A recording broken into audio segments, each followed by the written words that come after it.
The Celtic lands on the western edge of Europe are lands of islands and of mountains.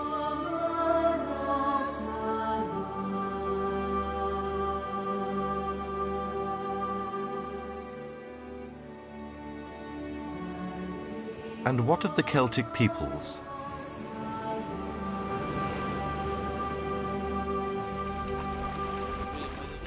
They too are peoples who live off the fruits of the sea and the hard-earned harvests of the land.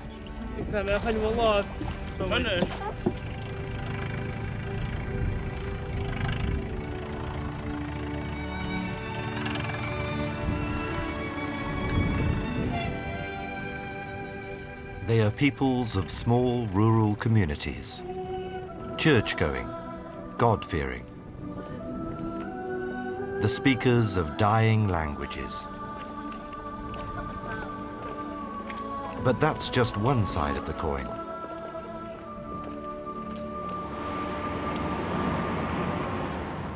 The vast majority are town dwellers, peoples who have embraced a world culture. And what does Celtic mean to a people proud to be Bretons, Irish, Scots, or Welsh?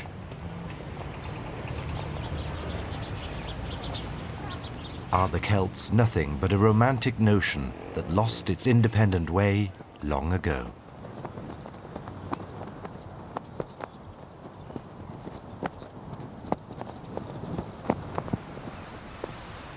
Wales was the first Celtic country to lose its independence.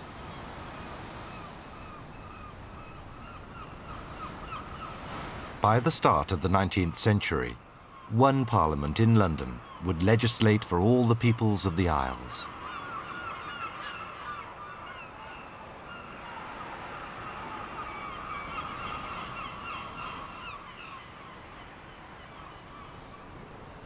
As the 18th century dawned, Scotland was still an independent nation.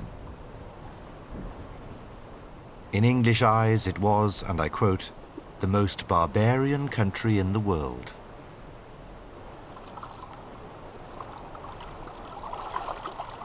But independence meant that Scotland was free to choose its own monarch.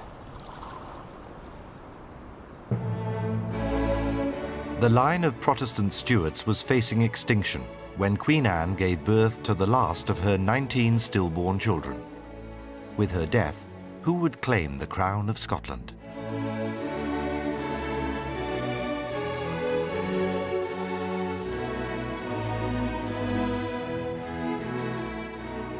Would Scotland call for a return of the Catholic branch of the Stuart line, now living in exile?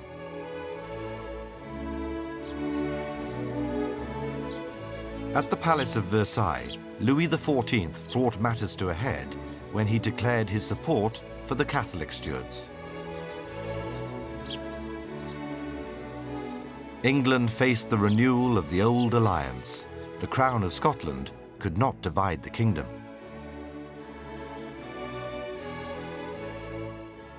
The ancient rights of kingship in Scotland would have to go. And so in 1707, the Scots Parliament voted itself out of existence, and Queen Anne saw the birth of the British state.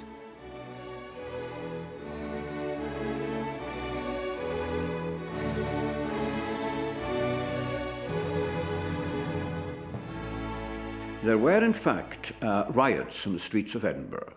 The Union of 1707 was very largely brought about and engineered by a small group of aristocrats and others, and the people who, some who were bribed and some who probably had an eye to the main chance. But I don't think the people of Scotland in general welcomed the Union at all. Not everyone in England approved either. Barely 6 years after the treaty, the House of Lords defeated a motion to abandon the Union by one single vote.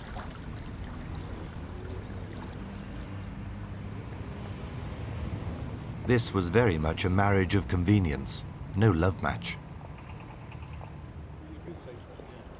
The Scots drove a hard bargain.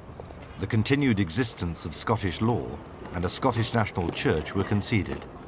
But the Union went hand in hand with finance, the economy, and with empire.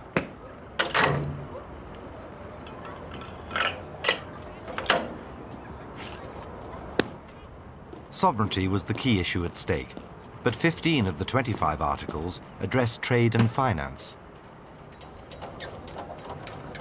The concept of a United Kingdom was married to the concept of a joint British Empire.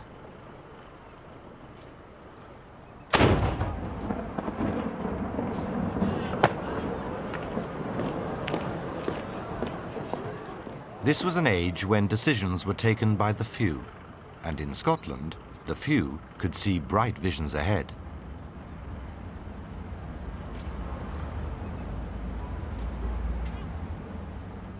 Scotland then was a poor country, close to bankruptcy. Now its peoples could share in the most lavish imperial opportunity in history.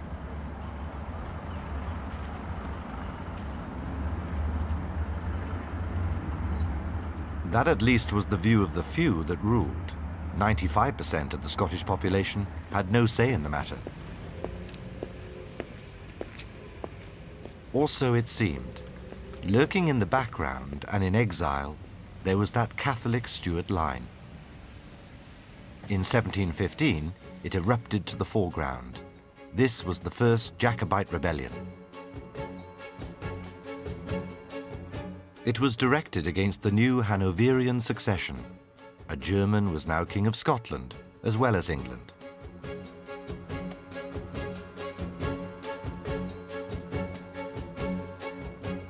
It was also a rising of those who resented their loss of sovereignty, those who saw the Union as a fatal mistake. It was defeated because the lowland Scots were not prepared to see the backward Highlanders succeed.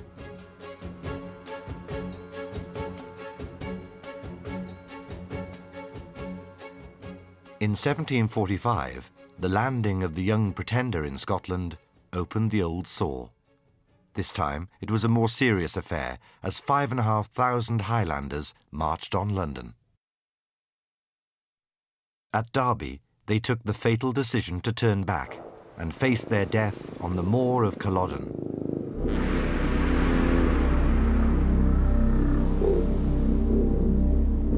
In true Celtic style, the Highlanders recited their clan genealogies in Gaelic, shouted their war cries, and charged.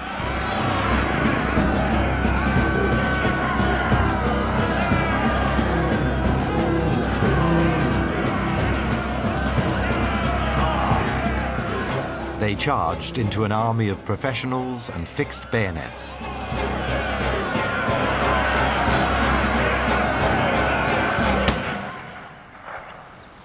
They would never charge again.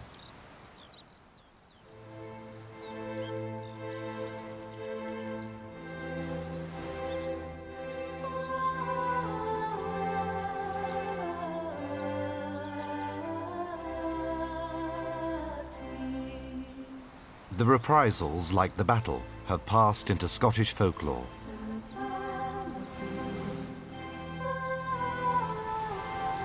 The Gaelic clans were decimated, even the wearing of the tartan and the playing of the pipes banned.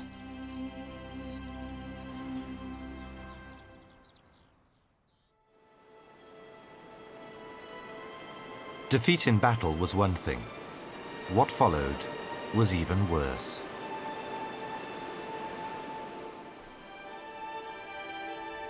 It has been described as the inevitability of economic progress. Communities were rounded up at a few hours' notice, the crofts set on fire, and people evacuated to make way for sheep.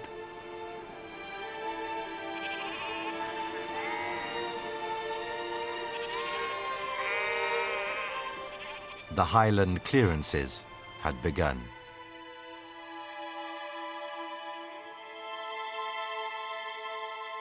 Scotland's national poet, Robbie Burns, approved.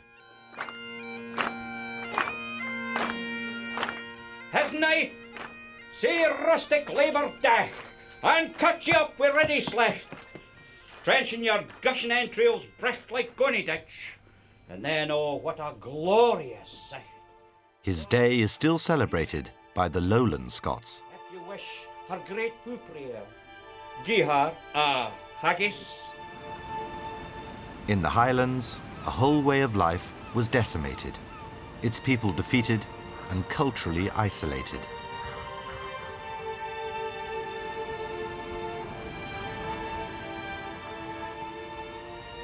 Many drifted to the growing towns of Scotland, to Glasgow, to Motherwell, to the growing towns of England, and to oblivion.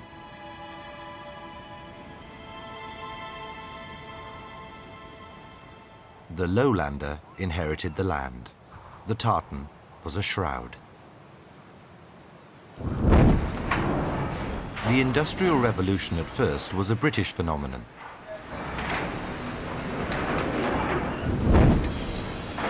Its effects on Celtic peoples, like on all peoples, staggering.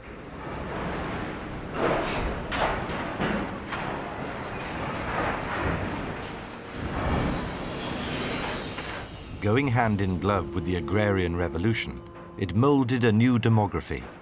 For the first time in history, Britain became a primarily urban country. A new class of industrial workers was born. In Wales, there was revolt. Men rode on horseback carrying red flags and shouting, "Agitate, agitate." In Merthyr, they screamed for bread and cheese. In Newport, the Chartists stormed in.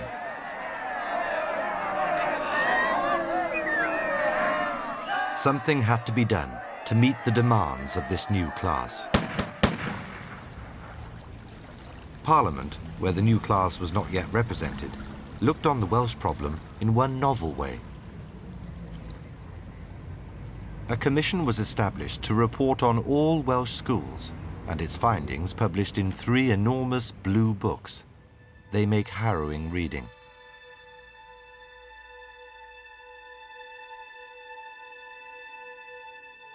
A girl, struck by the teacher so hard, she lost her sight for the rest of the day. The teachers were ignorant, the pupils more so.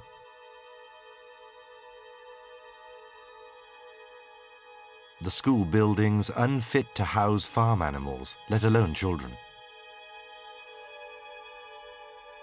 In one parish, part of a human body was found in the teacher's desk in a state of putrefaction. The problem? The language. Matthew Arnold, the greatest Celtic scholar of his day, agreed. St Fagan's Folk Museum regularly reenact what happened next. Silence! Eyes to the front, back straight, arms folded on the desk in front of you. I want it to be so quiet in here that we can hear the sound of the clock ticking. Is that understood?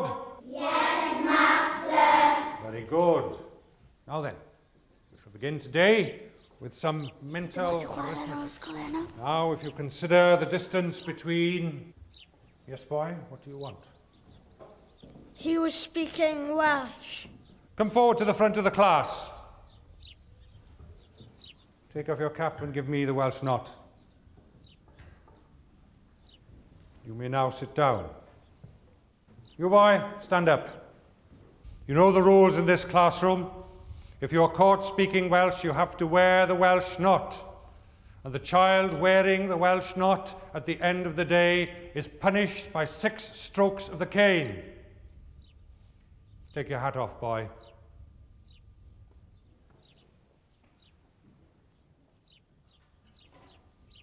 Put your cap back on. Come out to the front. Put your hand out, boy. 1, 2,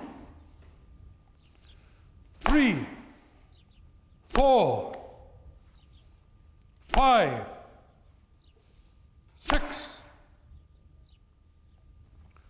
Let that be an example to you all. And it was. From now on, the Welsh language was literally hammered to its knees. Everything Welsh was branded unworthy.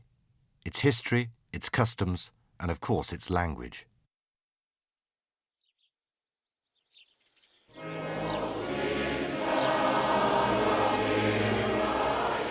What saved it was the nonconformist revival. Oh, and that little concession from Elizabeth, the Welsh Bible.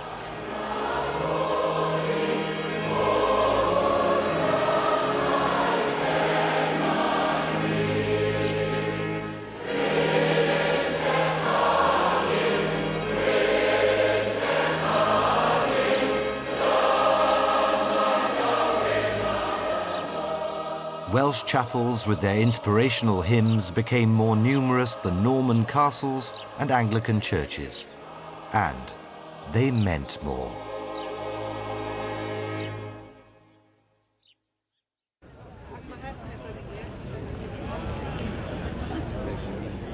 The academic world that had done so much to obliterate Welshness was ironically one of the very sources that fostered Celticism. As far back as the 17th century, John Aubrey, antiquarian par excellence, linked the Celtic Druids with ancient Stonehenge.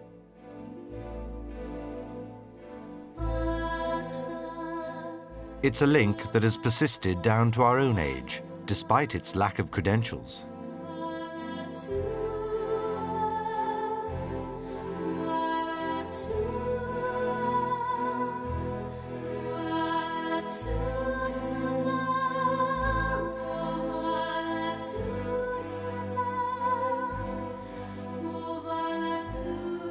In the middle of the 18th century, William Stukeley added his authority to the argument.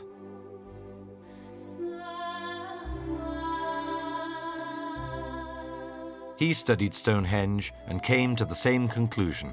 This was an ancient temple linked to the Druids.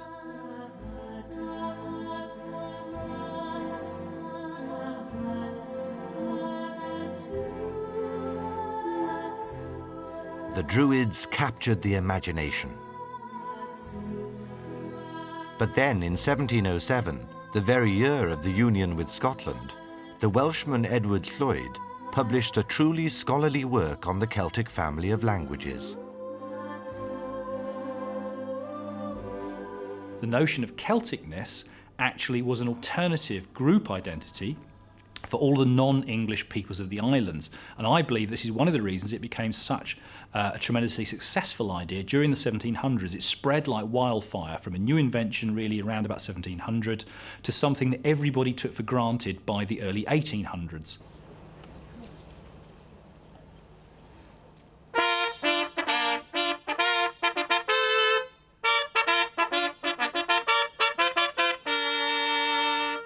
But the one who really brought things to focus was a stonemason, a forger, and a genius, Iolo Morgannwg. He literally invented the gorsedd of the bards of Britain. He married it with the Eisteddfod in Carmarthen in 1819. And this institution, this creation of Iolo's remarkably fertile imagination took root in Carmarthen. There were people there who were not so keen on welcoming it, because it gave, as it were, a view of Celticism which the progressives were, they looked askance at it, because it gave the impression the Welsh Celts, they were somewhat cranky, not quite moving with the times, not too fond of facts, and, rather prone to lose themselves in fantasy. When they brought the gorsedd, as it were, face to face with the Welsh people in all its colourful glory, a number of people were immediately taken up by it. And from 1858 onwards, way down into our own days, the gorsedd has been there, central to Eisteddfod activity. Iolo had found something which was true. In other words, the bardic tradition in Wales has been central, if you like, to the Welsh way of life. And Iolo created this institution, planted it in the Eisteddfod, at a time when there was a great danger of the Eisteddfod being engulfed by this tide of Britishness, Prydeindod, as we call it in Welsh. The Gorsedd of Bards plays an important part in signifying that we intend to continue to be. In Ireland, the intention to continue to be was a thorny problem.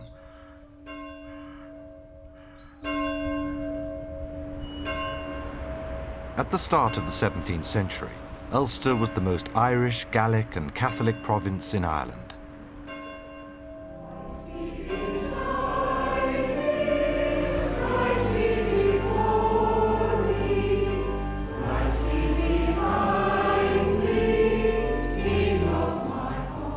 The plantations and perpetual Protestant rule from London had now changed all that.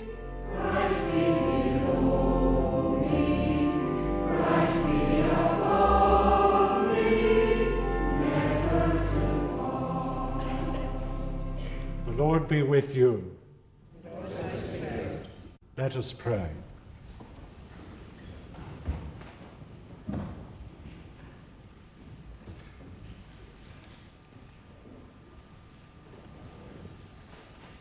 Let us pray for the hungry peoples of our world, and that those with plenty may find ways to share. To share, in the context of 19th century Protestant triumphalism, was an impossible concept to grasp.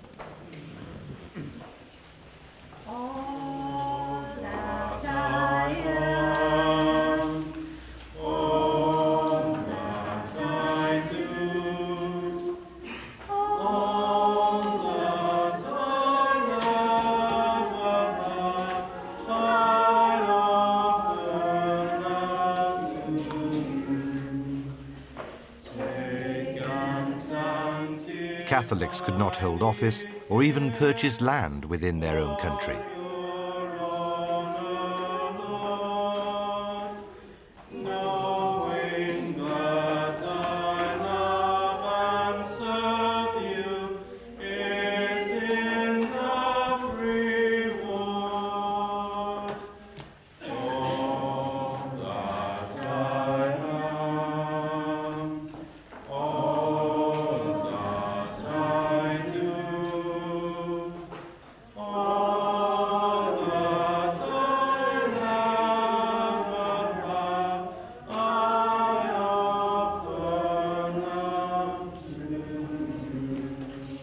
In the 19th century, a Catholic in Ireland would have to profess, and I quote from the Test Acts, "I believe that in the sacrament of the Lord's Supper there is not any transubstantiation of the element of bread and wine into the body of Christ."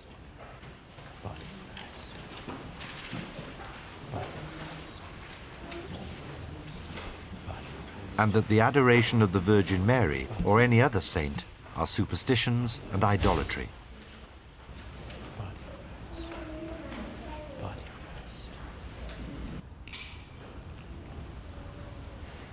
How could a Catholic population ever accept such terms? It didn't, and what follows beggars description.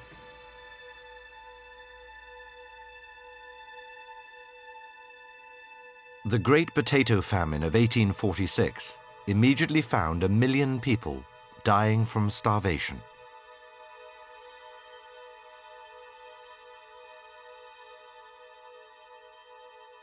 The union with Ireland in 1800 had been passed on a promise of full Catholic emancipation.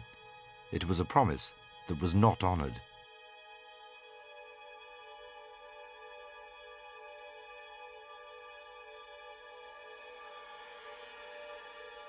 And what did politics offer a people dying of hunger?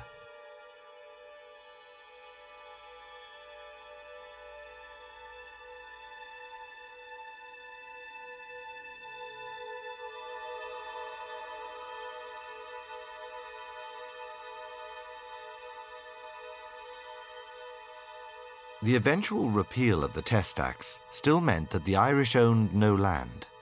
They were peasants, owning nothing but empty stomachs.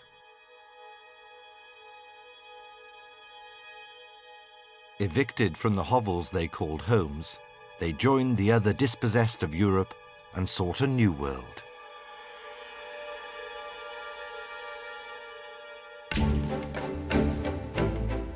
The great diaspora had begun. Ireland hemorrhaged, and in the second half of the 19th century, the population of the country was reduced by a third, as 2 million embarked on a hazardous sea journey.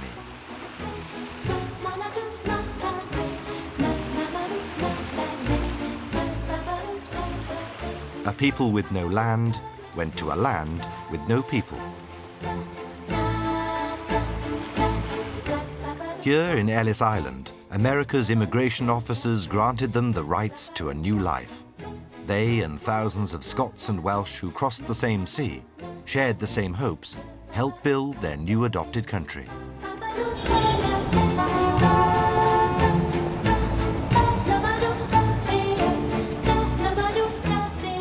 America was the biggest melting pot, but other parts of the globe also felt the impact of the emigrating Celts. They brought with them an all too familiar story, something from the old world, and planted it in the new.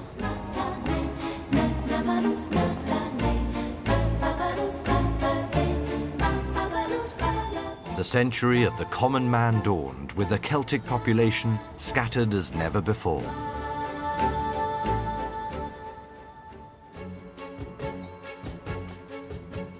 Back home in August of 1914, British troops went to a war that would be over by Christmas. Throughout the kingdom they enlisted, and whatever their regiments, they were part of the British Army.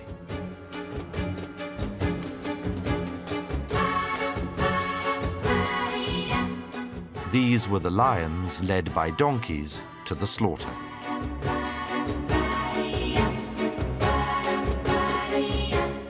Wars invariably unite people against the common foe, but at the height of the carnage, there were in Ireland voices of dissent.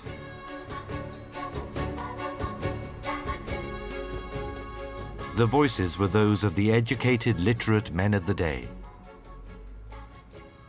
Those who wrote their plays for the nationalist Abbey Theatre, those who wrote novels, who wrote poetry. A very special literature of a people still deprived of any measure of home rule.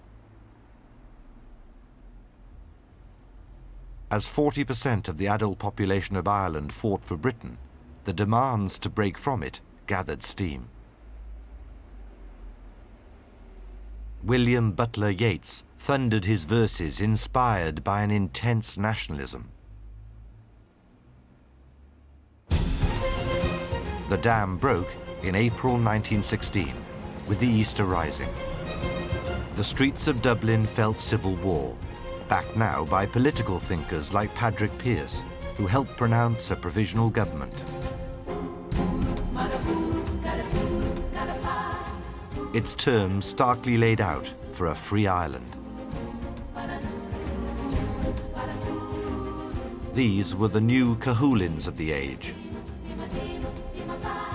But in the eyes of the British government, traitors all. The insurrection lasted less than a week.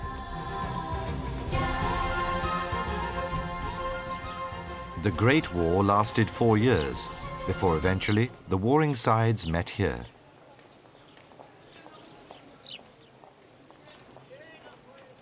The Palace of Versailles. The war to end all wars was over, and in the Great Hall of Mirrors, the peace was signed with Germany. 4 years later, Britain would lose more lands than the Germans had surrendered here at Versailles. Ireland had divorced itself from the United Kingdom. As he signed the European peace, Liberal Prime Minister Lloyd George knew well that he would have to return to the unsolved question of Irish Home Rule. The detested Black and Tans met their match as a determined nation rose to hail an Irish Free State and a divided Ireland. It has remained ever thus. And Ireland entered the Second World War like Switzerland, a neutral country.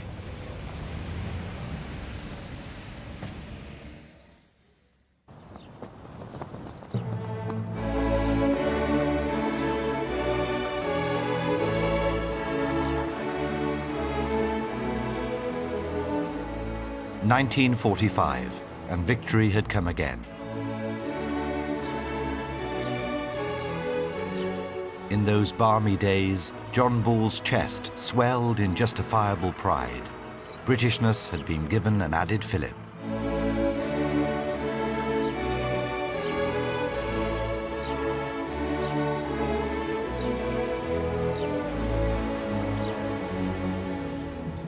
Throughout the war years, the inspiration, the very voice of Winston Churchill, came to symbolize Britishness.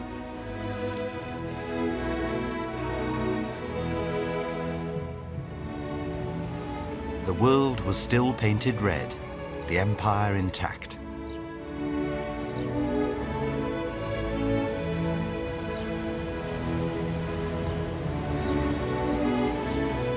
The king was in his palace.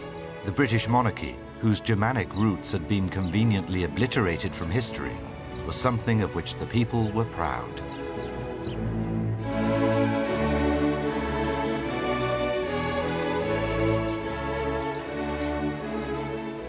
Later, to rebut that chattering minority that questioned Britishness, the most Welsh and most royalist of towns, Carnarvon, played host to a colourful ceremony.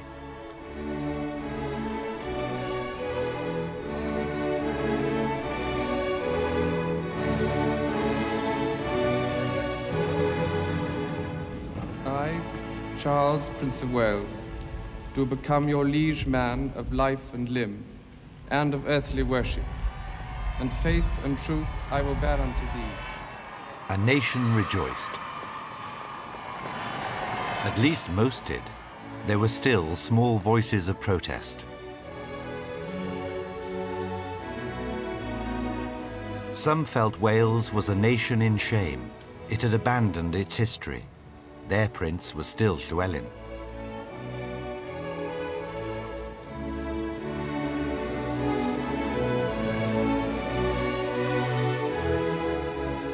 Was Welsh history nothing but a list of failure?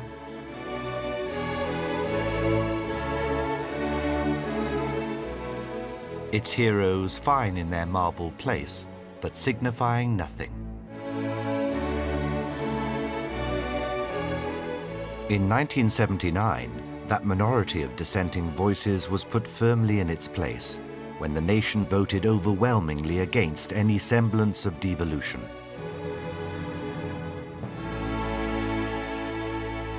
Then, of all things, came the television dispute. It symbolized the demands for equal status for the language. And Westminster eventually yielded.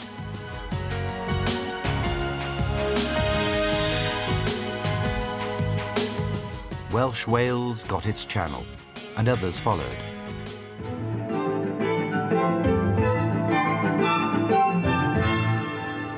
Sláinte í bhannacht agus tá céad fáilteoh chuig nuachttínaí in the Highland seo. In Ireland, the Gaelic language, spoken by less than 10% of the population, was given its television service.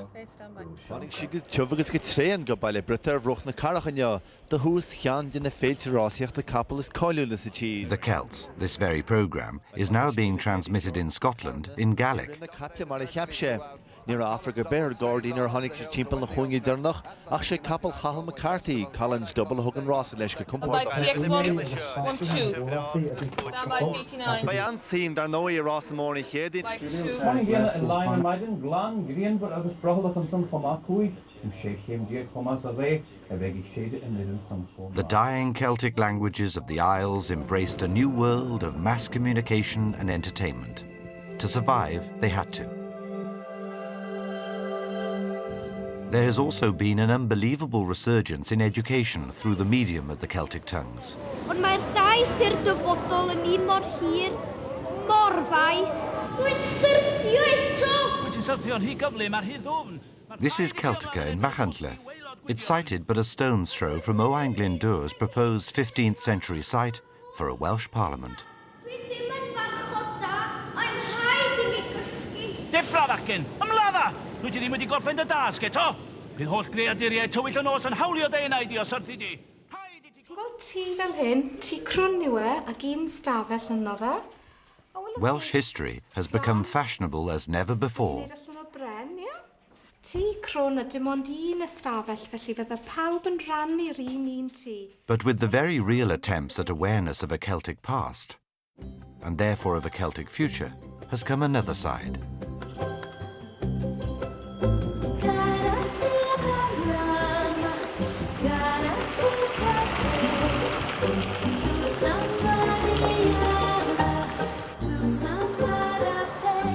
The tackiness of commerce.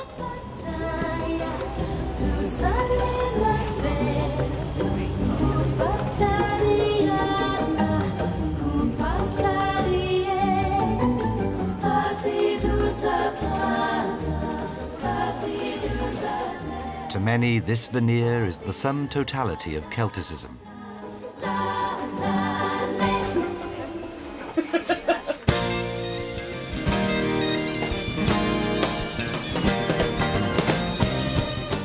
France played a prominent part in a united Europe, and yet it has consistently ignored its Breton minority. Vive la différence has had a hollow ring. It may now be swinging to a different tune.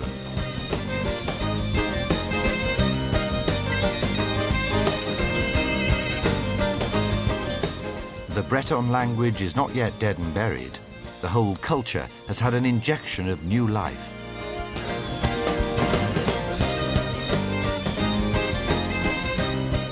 It's cool Brittany too these days.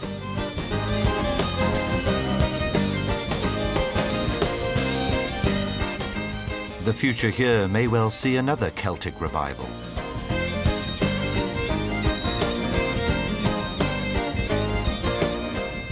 But Celticness and the Celtic nations are now set in a fast-changing Europe.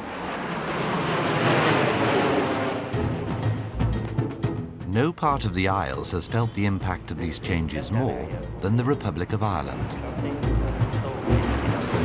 And no part of Ireland has felt it more than Dublin.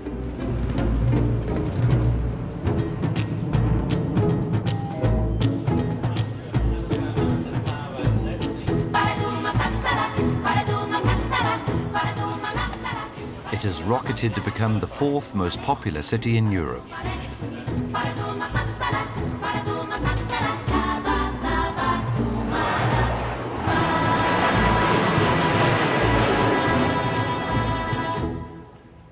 Its economy, Ireland's economy, has boomed and been rightly dubbed the Celtic Tiger.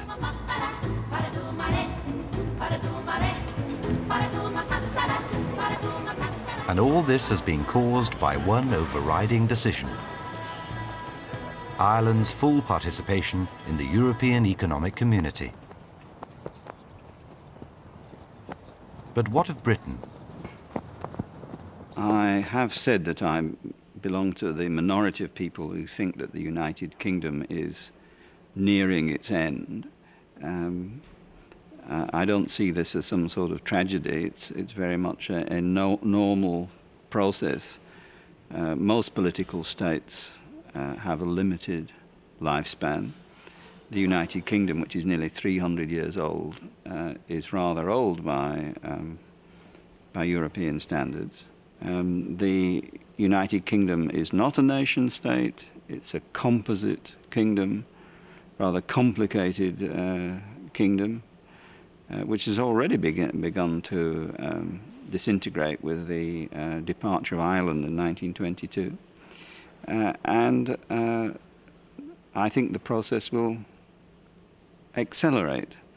I wrote somewhere that we may be sitting on an avalanche, that the surface is relatively calm, but underneath the pillars of Britishness have been seeping away, and one fine day it may just all slip. Did that slip, I wonder, start in 1998, when Scotland voted overwhelmingly for its own parliament.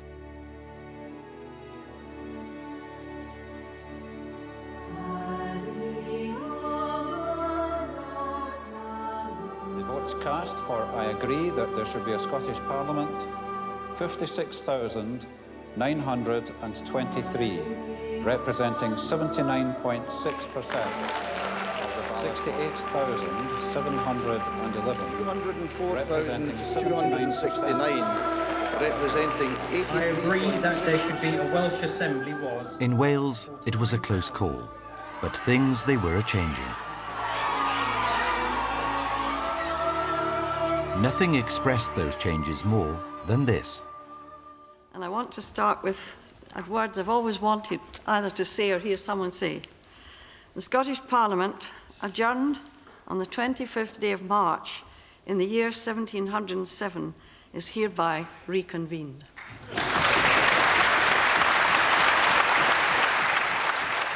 No one yet knows what these changes mean, but Cardiff in 1999 heard a different message than that at the investiture in Carnarvon. It is a great privilege to be here today at a notable moment in our nation's long history. The National Assembly for Wales, with you, its first 60 members, is a creative response to changing times and aspirations. It derives from the recognition in government and administration of the need for devolved democratic bodies to take up special responsibilities and to reflect and articulate our rich national diversity. What in reality do such words mean as Wales tiptoes timorously forward? And is its destiny still in the hands of others? To my mind, the English are the key nation in the changes of the United Kingdom because they are so numerous. They are 85% of the population of the United Kingdom. Their reactions, however, are very mixed and very strange. The most common one is confusion, simply not to understand what is happening, why on earth Scotland wants a parliament, or there's an assembly in Cardiff, or what's going on in Northern Ireland, as though it's not part of their fate. These things happen to other people, but never to us. But so, what is all this about? What is this debate about Britishness? I'm pleased to propose the two names, firstly of the Right Honourable David Trimble as First Minister and of Mr Seamus Mallon as Deputy First Minister in this new Assembly. And I realise that this is a moment which gives an opportunity for us in Northern Ireland of all traditions and from all sections of the community to cooperate together to help to bring Northern Ireland out of the morass that it has been in for the past 30 years and to look towards the future so that Northern Ireland can hold its head high. The peace in Northern Ireland is fragile indeed, but to the south, things are buoyant.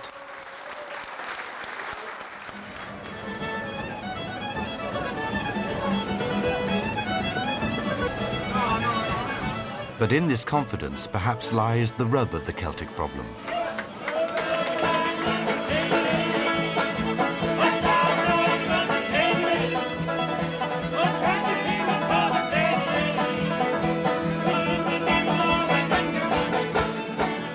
Dublin is a truly cosmopolitan city. It successfully embraces the old and the new.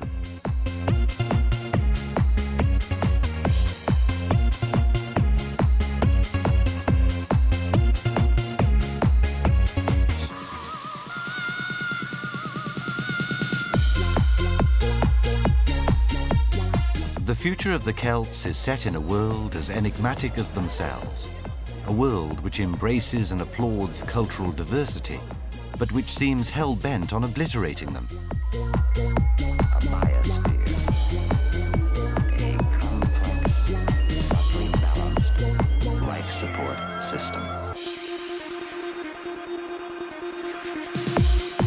the Celtic spirit, wit and imagination has faced and embraced the new world. The Oscars of 2000 saw a Welsh television-backed film again competing for the Best Foreign Film Award.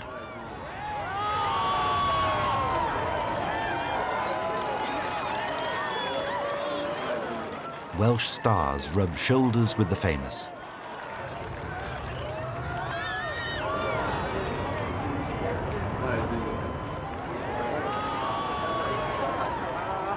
But somehow, somewhere, there is a dilemma.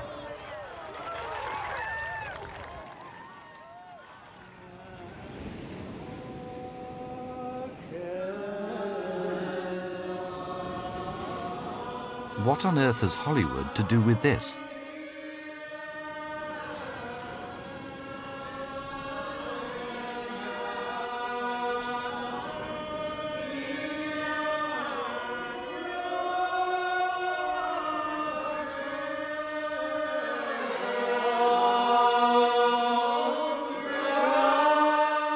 These psalm-chanting islanders of Lewis are Celts too.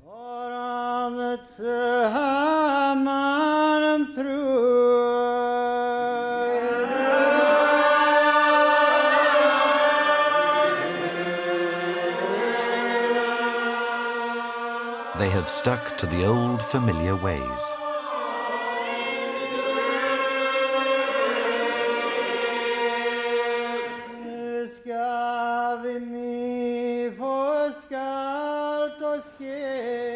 Is it in the rural scene that Celticism, whatever that is, belongs?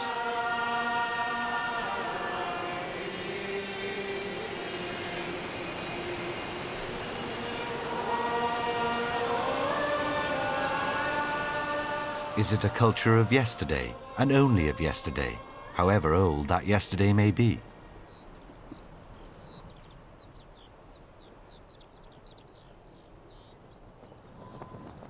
The proud banner of the Isle of Man.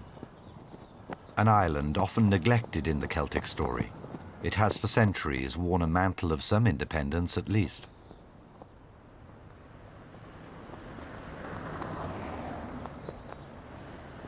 But on this island, there is a chilling cemetery. It contains the grave of the last natural speaker of Manx, Edward Madrill. With his death, a Celtic language died. But then we Celts have been visiting the graves of our departed for some 3,000 years, and we have things to do before we sleep.